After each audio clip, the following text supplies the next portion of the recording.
السلام عليكم ورحمة الله وبركاته.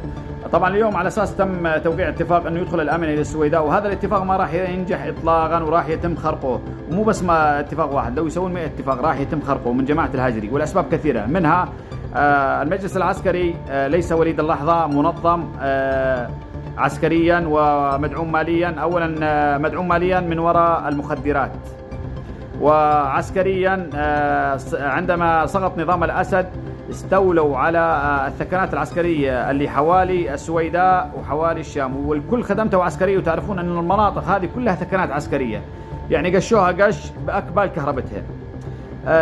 5 اللي يدورون هذا المجلس هم من فلول النظام، ضباط يعني من فلول النظام، منهم الصف الأول والثاني والثالث. عندما سقط نظام الأسد هربوا هم وعوائلهم إلى السويداء واحتضنوهم أهل السويداء، وهذا مو من صالحهم أنه ينجح الاتفاق، لأنهم هذول مطلوبين للعدالة، وهذول اللي يحاولون بقدر الاستطاعة أنه ما يتم هذا الاتفاق، لأنهم يريدون دائما سوريا في فوضى.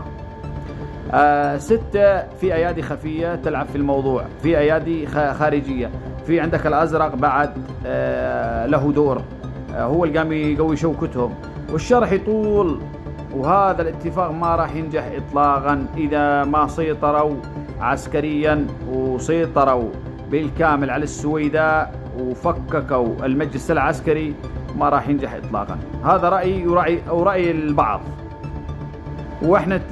نحن نتأمل من الله أنه ينجح هذا الاتفاق وينحقن دماء أهل السويداء وأهل العشائر، وتكون سوريا موحدة والله. بس انه الايادي الخفية هي اللي قام تلعب بالموضوع، وما بدها الاتفاق ينجح اطلاقا، ومنهم فلول النظام ومنهم الايادي الزرقاء.